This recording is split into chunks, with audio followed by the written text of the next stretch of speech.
Hi, this is Pugal from Rocket Realty. I'm broadcasting using Facebook Live technology today, February 18th, 2018.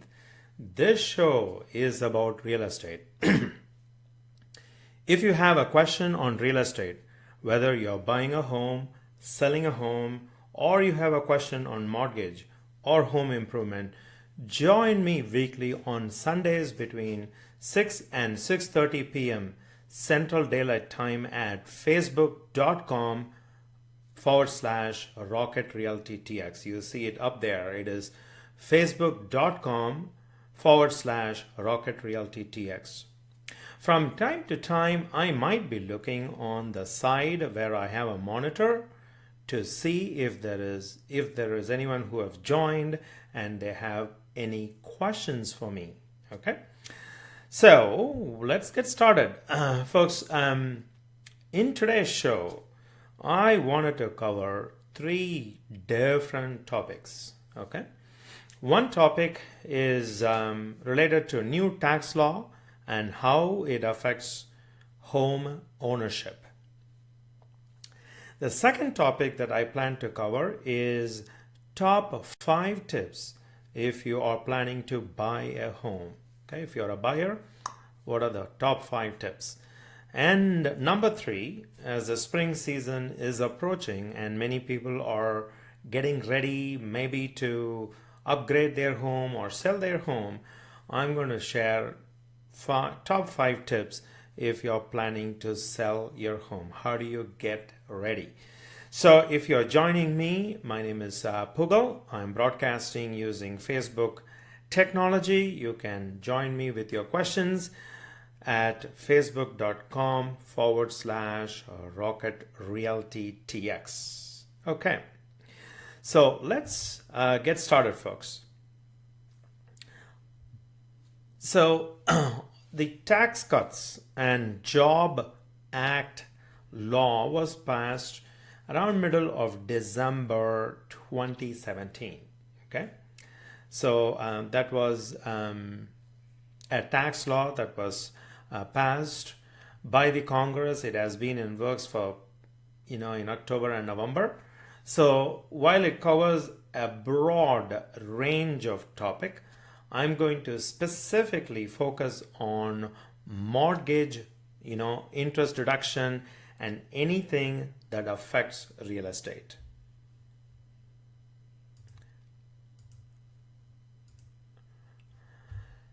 So the first thing I'm going to talk, folks, is going to be on mortgage interest deductions. Okay, let me put it on the slide so that you can view it on the screen for those of you who's going to join me. Okay, so there is a time lag between when I change the screen. That's about 10 to 15 second time lag. So mortgage interest deduction, what it is. Now, if you have taken a loan on or after December 14th, 2017, and if the loan amount is $750,000 or less, then the interest that you pay on that loan is deducted. So you can deduct the interest on that loan. Okay, so any loan that is taken after December 14th, 2017, as long as the loan amount is below $750,000, then the entire interest that you pay on the mortgage can be deducted when you file the income tax. Then they also had provision that is, if you had a loan prior to December 14th, then you're grandfathered up to $1 million. Okay, so any mortgage interest for loans up to $1 million are grandfathered in. The same rule applies for your second home. Okay, the second home could be a vacation home. The same $750,000 is the limit for the mortgage interest if you're using itemized deduction when you are filing for taxes.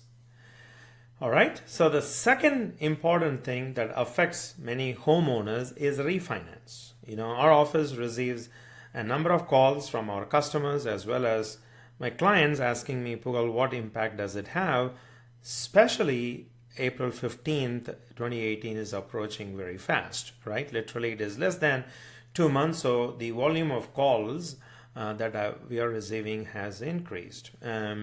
In terms of refinance, as long as the mortgage that you are trying to refinance doesn't exceed the old value, then you're good. Okay, so if you have a loan for 900,000 and you want to refinance, that is perfectly fine.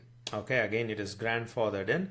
However, if you have taken the loan after December 14th, 2017, then the refinance amount has to be less than $750,000. So that is point number 2.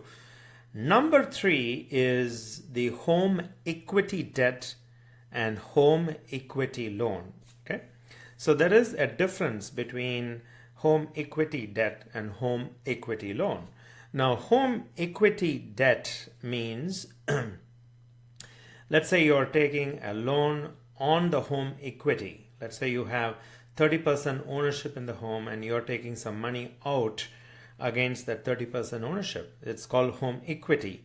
Now, that loan that you took, if you're paying for credit card or high interest automotive loans or other loans, that interest cannot be deducted. Okay, it has been repealed. Before December 14, 2017, you can deduct that home equity debt. However, if you are going to use the loan that you took from home equity for home improvements, maybe building a swimming pool or you're doing a remodel project, flooring or kitchen or bathroom, then the interest that you pay can be deducted. Okay, it has to contribute substantially towards the improvement or the value of the home. Okay, then the fourth major item that affects is state and local income tax limit is up to $10,000. In the state of Texas, it is less than 10% of the home or have property tax above $10,000. So you cannot deduct the state and local income tax which is about $10,000. So if you are using itemized deduction, if it is less than $10,000, you can use it. In the state of Texas, we have property tax. We don't have income tax. There are states where the SALT, they call state and income tax, local income tax is much higher in New Jersey, Connecticut, Boston, as well as in the West Coast. So those governors are working around to see how they can protect and improve the ownership of housing in those areas, because the housing is very expensive and the taxation is very expensive in those states.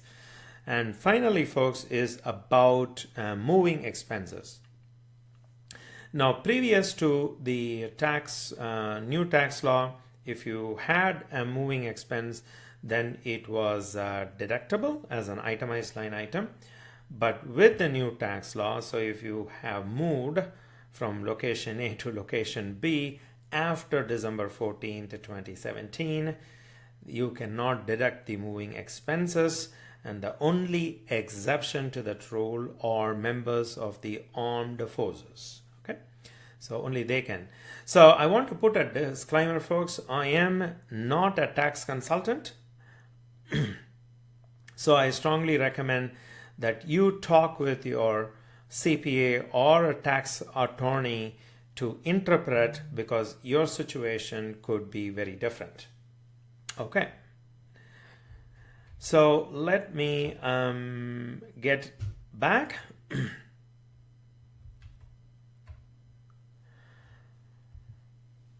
So that is about taxes. Okay, so let's now talk about the second topic for the day, which is the top 5 tips for buyers. Okay, so if you are in the market, it is spring season and you are planning to buy your first home, or you're planning to upsize your home from a small starter home to a bigger home, or you're downsizing from a bigger home to a smaller home, now I wanted to share you top 5 tips.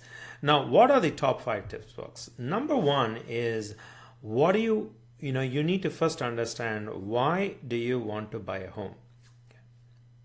Number 2 is, you need to identify and work with a good real estate agent. Number 3 is, how much of a home you can afford. Number 4, what do you want in a home?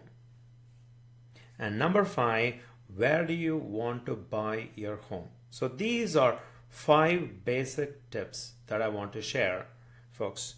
So let's begin by the first example. Why do you want to buy a home? Okay. So folks, in terms of why do you want to buy a home, I wanted to give 2 specific examples. So I have been working with a client for the last 2 months. So they contacted me early part of December. So it is a family of 4, husband, a wife, and 2 grown-up kids. One is elementary school, the other is in middle school. Husband travels every week, and mom works from home, and they are paying about $3,000 per month rent. So one of the primary criteria why they want to buy a home, they clearly told me, was that they want to ensure both their children complete schooling in the same school district, and as a matter of fact in the same school, elementary, middle, and high school. Okay, so that's exactly they told me, and that was the primary driving factor, is school. And number 2, they don't want to pay $3,000 per month rent. The second family that I've been working is, again, a family of 4. Husband works in an office. Wife is a homemaker, and they have 2 small younger children. Okay, one is 8-month-old. The elder is 3.5 years old. Okay, so the primary 2 reasons that they gave why they wanted to relocate is they wanted to be close to the work area of the husband. That's number 1. And number 2, the 3.5-year runs around in the apartment, and the tenants downstairs are always complaining to the property manager of the noise. So those are 2 primary reasons that this particular family wanted to buy a home. So when you're in the market, you need to sit as a family together and really identify top 1, 2, or 3 reasons as to why you wanted to buy a home. It makes every other process much simpler, much easier if you identify 1, 2, or 3 reasons as to why you want to buy a home. Okay, that's number 1, folks. Number 2 is working with a good realtor. Now, why do you need a realtor? Folks, let's say you have some kind of a heart issue, right? You can always Google, you can see even a heart surgery on YouTube, right? Do you research and then perform any fix on your body, especially heart, just Googling and then learning and attempting different medicines? No, you go to a doctor, right? A trained professional who can help you and guide you in the same direction. So buying a home is very similar. It is one of the biggest expense that you're going to spend in your lifetime. Okay, whatever, you're either buying a $200,000 home or $400,000 or $1 million home that you're constructing, that's one of the biggest expense. So you need to work with a good, professional, experienced realtor. Because, for example, I am one of the top realtors in Dallas-Fort Worth area. I do 5 transactions in a month. And when I see 5 transactions, either buying, selling, renting, there are a lot of things that can go wrong and a lot of things that I need to work with other agent to make sure that my client is buying a good home.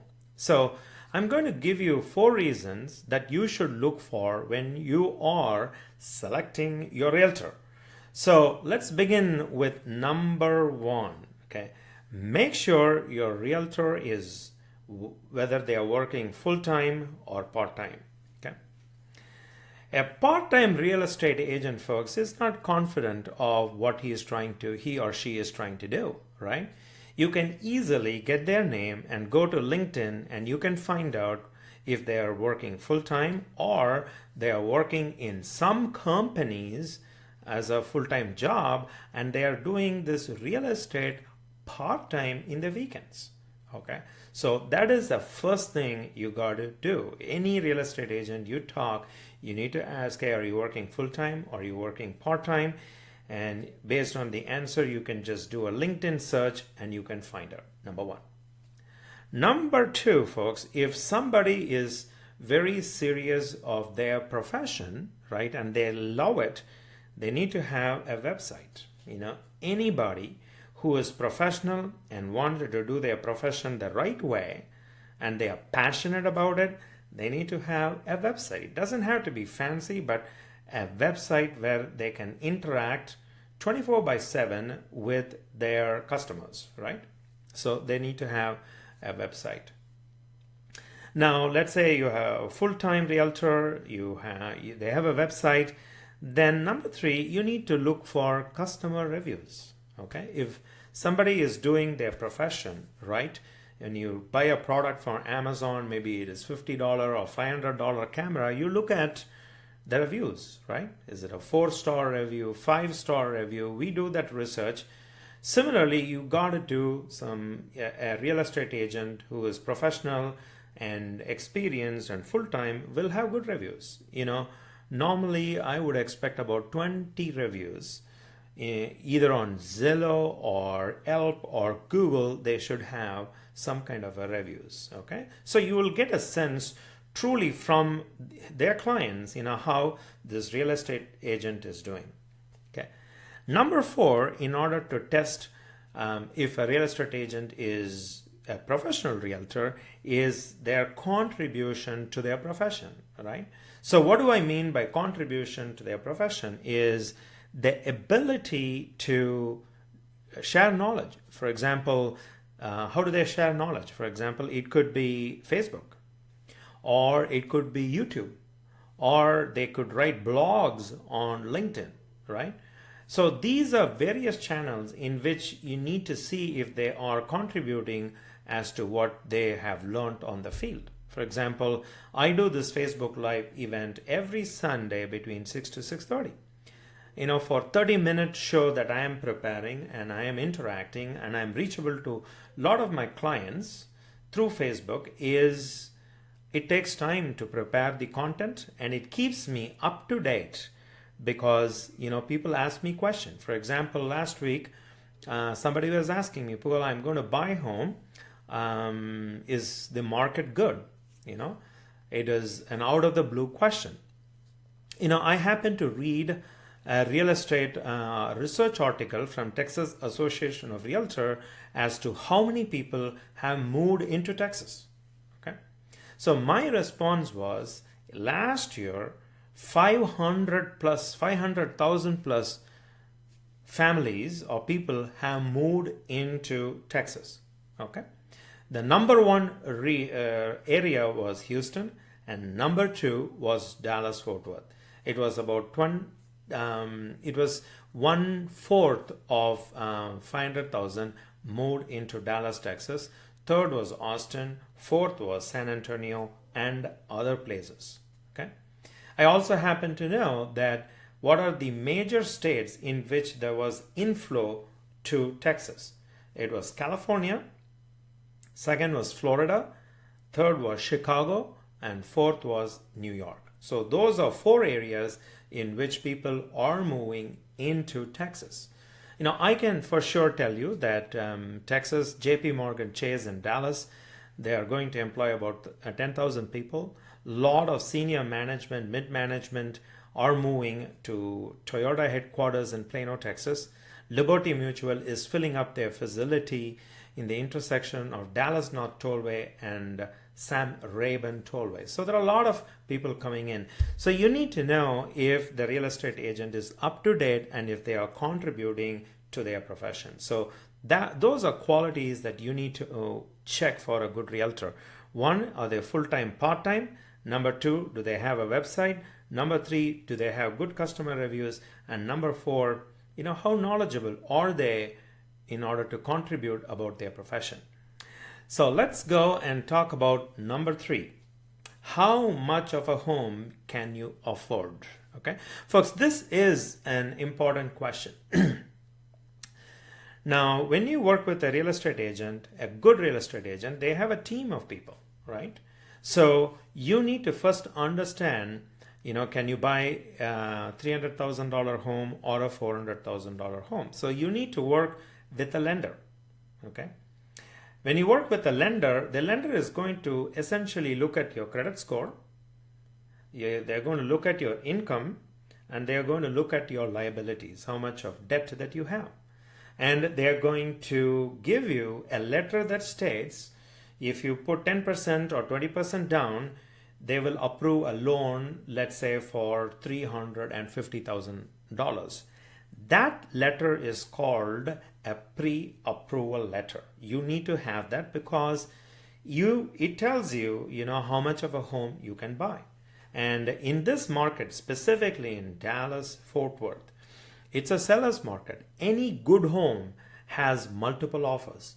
So you cannot, let's say you go with your realtor, see a home, and it's in multiple offers, and you have to submit an offer.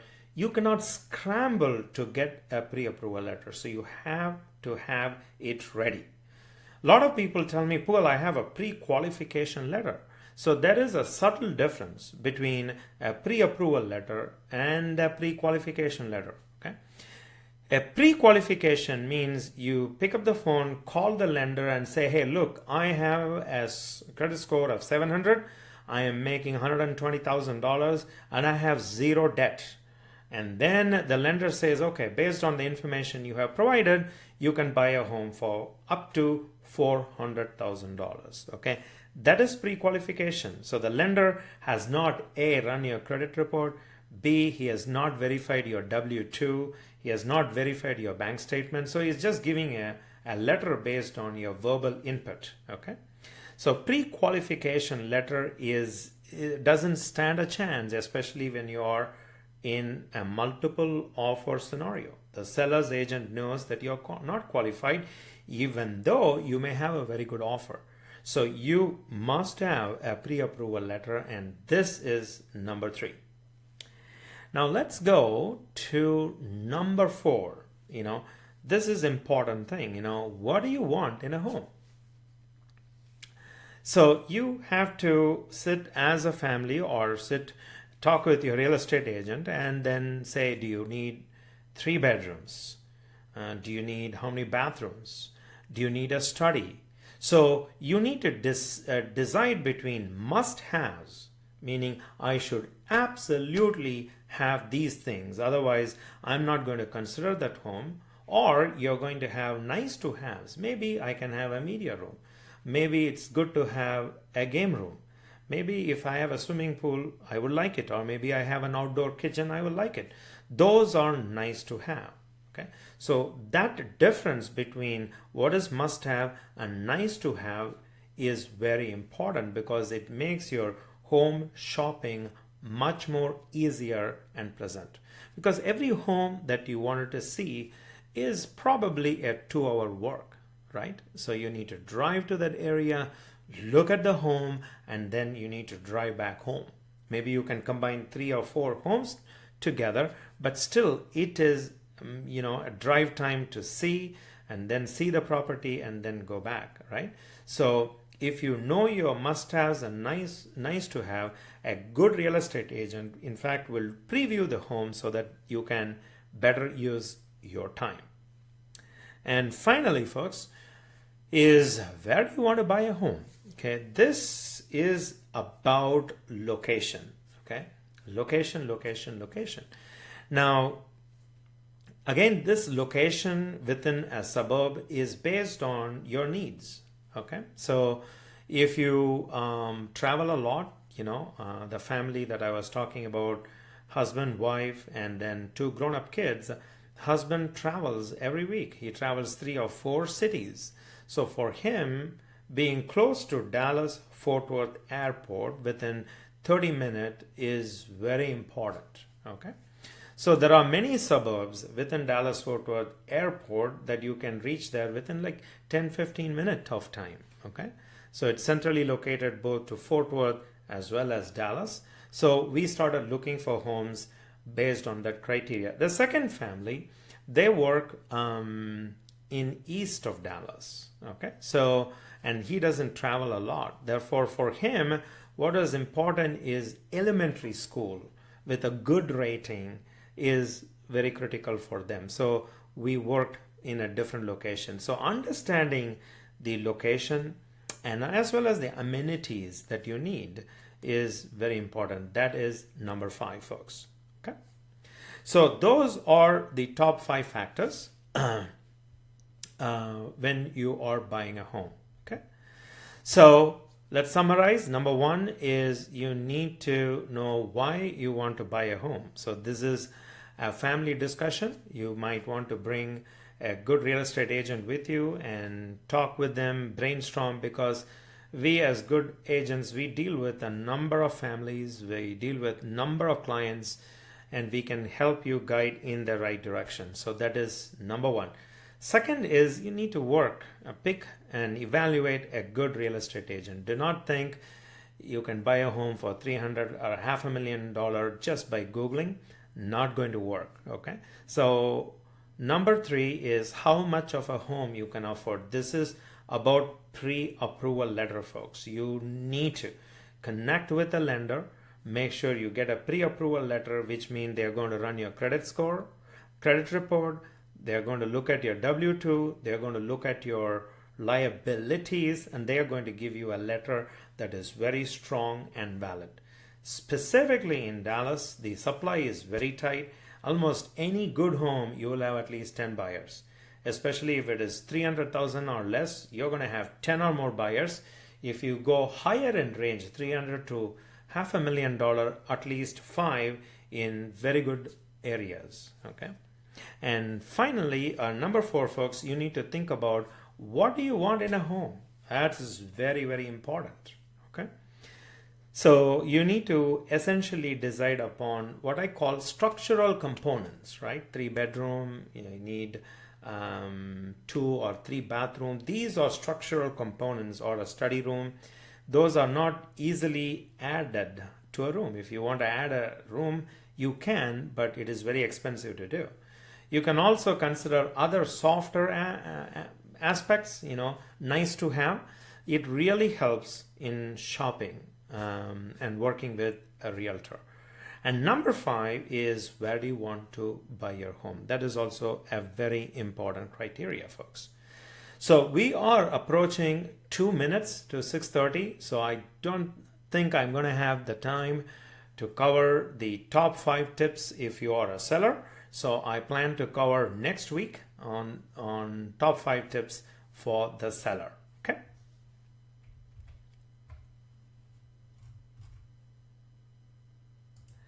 So folks, if you have watched my show and you like what I am doing, please like me on Facebook.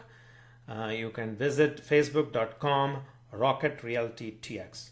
Please give me a like, because I do a lot of posting, 3 to 5 posting every week that is related to real estate, and it is also seasonal in nature. If it is winter, I have some tips how to protect your external faucet. So I have a lot of useful content. So please like me at facebook.com Rocket Realty TX. I also put a lot of content on YouTube, folks. So subscribe to my YouTube channel, which is tinyurl.com/watchpoogle. That is tinyurl.com watch Pugal. Now, in these two different medium and channel, I have different content. When I go to a neighborhood and I like a community or a new home builder, I take a quick video. I work with number of good builders. I even talk about good construction technique, what makes a home from builder A different from builder B. So those kind of content, I do it on YouTube. So please visit and subscribe at tinyurl.com watch Pugal. Okay. Thank you so much for joining me this week at Rocket Radio. Please join me, Pugal, next week on February 25th, 2018 between 6 and 6:30 p.m. Central Daylight Time at facebook.com/Rocket Realty, folks. Again, join me next week between 6 and 6:30 p.m. on February 25th, 2018 at facebook.com/Rocket Realty. Have a wonderful week.